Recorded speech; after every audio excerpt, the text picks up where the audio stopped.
In the 22nd century, the medical rescue ship Nightingale is doing its usual patrol in space. Benjamin is trying to nap, but the ship's AI called Sweetie wakes him up to play chess. In another room, Yerzy and Danica are doing the dirty. Captain Marley is recording a deep analysis of Tom and Jerry while Evers does a checkup on Nick, who used to be an addict. A robot tries to help while they work and Nick comments on its outdated technology, so Evers explains that Marley likes old things. Evers advises Nick to try to socialize, so he plays a few card games with Benjamin. Later he tells Evers about this progress, and seeing her attitude, he wonders why she dislikes him so much. Evers explains that she hates addicts because they destroy everything they touch. Sweetie activates the alarm as they receive a distress signal. Everyone runs to their stations and check on the signal, which has degraded after taking 5 days to reach them. It's a direct call instead of something sent by dispatch, which they aren't supposed to get. It comes from Titan 37, an ice mining operation past the colony outpost. Sweetie informs them that it's a rogue moon that got expelled from orbit, which means there's a lot of gravitational instability in that area. The mining crew was evacuated 5 years ago, which makes the situation even weirder. When they scan for identification, Sweetie discovers that the signature is Carl Larson, the name of Evers' abusive ex. Since this moon is located more than 3,000 light-years away, they'll have to dimension jump to reach it. After setting up the course, the crew undresses and rushes to get in the stabilization chambers. Without explaining why, Marley tells Evers to use his chamber while he uses a different one. Once everyone is safe, the ship makes the jump using plasma acceleration. A bright beam of light pushes the ship through space, and in just a matter of seconds, they arrive at Titan 37. Suddenly they hear the alarm again and are horrified to discover Marley's chamber has malfunctioned, which has caused his skin to fuse with the polyglass, and now he looks like a monster. He's still alive and Evers wants to give him medical attention, but at that moment the ship is hit by the moon's debris cloud. Sweetie announces their fuel reservoir has been breached and that the ship is now entering a high-gravity field. Regardless of all the shaking, Evers, Yerzy, and Danica work on trying to rescue Marley while Nick and Benjamin run to the control room. They discover the engine is damaged too and that they're losing fuel very quickly, not to mention that Titan orbits a blue giant. This means its very strong gravity will make the ship crash soon. The Nightingale is already falling and Sweetie says that the thrusters aren't strong enough to escape, so Nick overrides the computer to go manual. While Nick takes control of the ship to buy some time, the others fail to open the chamber and Marley begs them to end it. Danica is against it, but Evers ignores her and kills Marley to end his suffering. At the same time Nick manages to use the thrusters and lots of fuel to move the ship away and stop it from falling. Afterward Nick brings Sweetie back and she informs him they've lost 82% of the fuel. The ship will still crash in 17 hours, and the jump drive needs almost exactly that time to recharge. When the time comes they'll have an 11-minute window to get out of there. Next Sweetie starts searching for Carl on Titan while Nick brings some alcohol to Evers so they can drink in Marley's memory. They end up getting naughty together.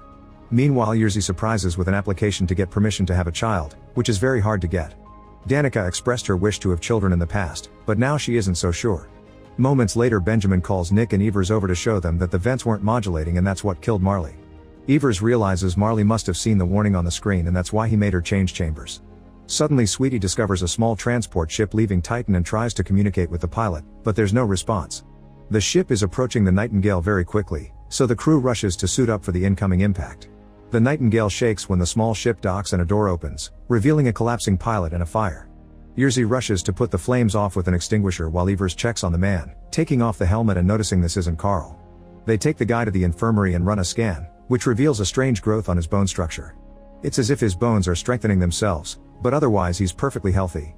Afterward Evers informs Nick that this isn't the real Carl Larson but there's a strong resemblance, so she guesses it may be his son. Meanwhile Danica leaves the infirmary to get some supplies and when she comes back, the man is wandering around naked. He introduces himself as Troy and immediately starts flirting with Danica, who doesn't know how to react. The team discusses how to proceed because now there are 6 people but only 5 chambers. Nick says he'll stay behind and the others can send a rescue craft after they jump. Then Evers checks on Troy, who explains he had been alone on Titan and that Carl Larson was his dad. Carl died 3 years ago and Troy also thinks he was a trashy person. Troy called the Nightingale directly because Carl had taught him that if he was ever in trouble, Evers was the person to trust for help. Apparently Carl also told him he was sorry he couldn't be a better partner for her. After Evers gives Troy a vitamin shot, Nick interrogates him. Troy explains he came to Titan to scavenge with some friends, who gave up when they found nothing and left without him. He also reveals that Titan is full of fuel, so Nick announces they'll send the shuttle to get some. However Nick is still suspicious of Troy and secretly asks Yerzy to search Troy's ship for anything suspicious. Before he enters the small ship, Yerzy notices that Troy keeps flirting with Danica, which sours his mood. Inside Troy's vessel, Yerzy uses a scanner to investigate and finds something strange inside a box. He opens it and is surprised to see a bright purple object. After calling Nick, Yerzy touches the thing and is amazed how it makes him feel, to the point he puts his hand inside it. He takes it out before Nick arrives and swears he didn't touch anything. Afterward they take the object into the Nightingale and Sweetie classifies it as possible biohazard. Evers uses a special machine to control the robot, who puts the object in quarantine. Troy admits he kept it hidden because he didn't want to share his treasure, but he does tell his story. 3 years ago he intercepted a stray transmission from miners saying that they found something strange frozen in the ice. He immediately gathered some friends and came to Titan, only to find all the miners gone. His friends thought he had lied and left, but Troy stayed and searched the mines until he found the mysterious object.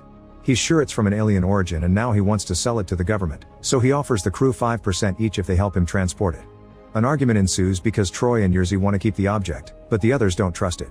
Evers comments on Troy's bone growth, but he swears he was born like that. In the end Nick orders the crew to scan the object and record its information, but they'll throw it out when they reach clear space. Still suspicious of Troy's story, Nick privately asks the others to prepare a rescue return unit just in case while he goes to the moon to gather fuel. Soon the shuttle starts going too fast because of the strong gravity, but Nick uses his piloting skills to keep control and land safely. He takes the elevator into the mines, which also goes too fast because of the gravity but thankfully makes it to the bottom with no issues. In the Nightingale, Troy tries to bond with Evers but brings up Carl again, causing her to storm off. Next he finds Danica and teases her because she's always having dirty thoughts. He can tell she wants a kid and that she's unsure if Yerzy could be the right father, so he flirts with her until she agrees to get naughty with him. Meanwhile Yerzy breaks the object's quarantine to keep touching it, which gives him great pleasure. In the lab, Evers and Sweetie analyze the object and discover extra-dimensional material that human science can't describe. It's a 3-dimensional shell protecting 9th-dimensional matter, meaning it's a bomb that could destroy the whole universe and start a new one. The aliens that created it probably planned for a random species to pick it up and take it to their solar system, which would destroy it and eliminate any competition. Danica overhears Evers explaining this to Benjamin and rushes to check on Yerzy, finding him asleep against the object. She gently guides him away from it and when Evers checks on his health, she discovers that the object made Yerzy a bit younger and much stronger. In the mines Nick is horrified to find the workers' bodies and no fuel. There are also dead men in spacesuits, implying they're Troy's friends. Nick contacts the Nightingale and his call is picked by Troy, who admits he killed everyone to keep the treasure for himself and now wants to kill Nick too. Troy uses the Nightingale system to hack into the mines and take control of the machines, which start destroying the whole structure. Nick moves away from the machines and breaks a glass to leave the mines, running as fast as possible while a vehicle chases him. He manages to get in the elevator just in time, but Troy can still see him on the security cameras and starts mocking him for his past as an addict, confessing he used to be the same. A furious Nick hits the camera to destroy it before running out of the elevator, only to watch his shuttle fly away without him. At that moment Danica enters the room and finds Troy controlling the shuttle. He tries to say he was helping Nick but she doesn't believe him, so he tears off the control stick before tossing it at her. Then Troy forcefully kisses Danica, who hits him with the stick and spits on his face. Troy responds by punching her before throwing her into the airlock, which he opens to expel Danica into space. While Danica dies floating away, Troy's wound heals itself. Meanwhile Yerzy is trying to access the object again but someone changed the lock code. Suddenly Troy shows up and destroys the keypad with supernatural strength. Then he shows his hands, revealing a purple glow that confirms he also touched the object. Yerzy tries running away but Troy throws him across the room, yelling at him about Danica. A terrified Yerzy grabs a tank and starts hitting Troy, who stands there without feeling any pain. Eventually Yerzy hits him hard enough to cause bleeding, but Troy is still fine and quickly knocks him out. Then Troy ejects Yerzy into space too. In the control room, Benjamin finds the damaged panel and asks Sweetie to contact Yerzy or Danica, but she can't find either of them. He immediately runs to find Troy, who is trying to bond with Evers again. Benjamin doesn't hesitate to shoot him with a hook and sends him flying before running away with Evers to get guns from another room. Once he's armed, Benjamin goes looking for Troy and is startled by a noise, but it's just the robot. When he turns around he finds Troy and immediately shoots him in the head, but Troy has mutated and simply throws him into the quarantine room after stealing his gun. A desperate Benjamin asks Sweetie to open the hatch to eject Troy, but Sweetie denies the request because she's unable to hurt humans. Troy shoots the door a couple of times before he starts punching it until he finally breaks it down. Then he throws Benjamin again, instantly killing him. Sweetie informs Evers of Benjamin's death and she tries to contact Nick to no avail. At that moment Troy finds her and finally confesses the truth. He truly is Evers' ex-boyfriend Carl. The object just made him much younger and that's why Evers didn't recognize him. He specifically called the Nightingale to find her, hoping he could impress her with his new power and they could try again.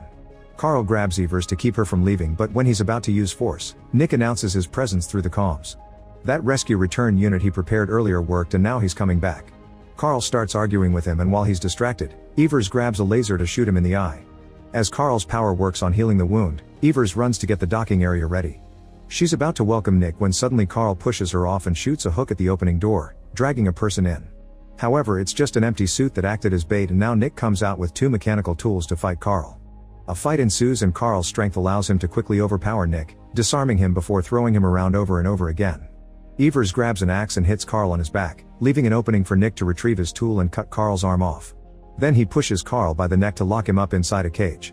While Evers and Nick run to check on the object, Carl removes the axe from his back and breaks down the cage door to escape. Sweetie senses that the object is becoming unstable and that the drive is finally charged, so they have 10 minutes to jump. Carl finds his fallen arm and easily reattaches it before going to the chamber room, where he starts destroying the pods with the axe. He also tries retrieving the object, only to discover Nick is moving it away. A furious Carl follows him only to find out it's the robot wearing Nick's clothes as a trap. He immediately takes the object back and notices an explosive inside it. Then Evers makes the robot give the finger before detonating the bomb. Carl blows up in a big explosion and half of the Nightingale is damaged now. Sweetie calculates that the object is reacting to the gravity of the blue giant and creating a supernova that will reach Earth in 51 years. This could destroy life on Earth or enable humankind to achieve a new level of existence. There's only one pod left, so the duo agrees to get in it together, even though having 2 people in one chamber comes with great risks. As the supernova finishes forming and explodes, the Nightingale finally makes the jump and the duo makes it back to Earth. When they look at each other, they notice they each have an eye of the other person. Sweetie scans them and confirms they're fine. She also announces that Evers is pregnant. However, she can't tell if it's a result of their naughty times earlier or a side effect of their joint jump. Make sure to subscribe and turn on notifications so you can watch more videos like this. Thanks for watching.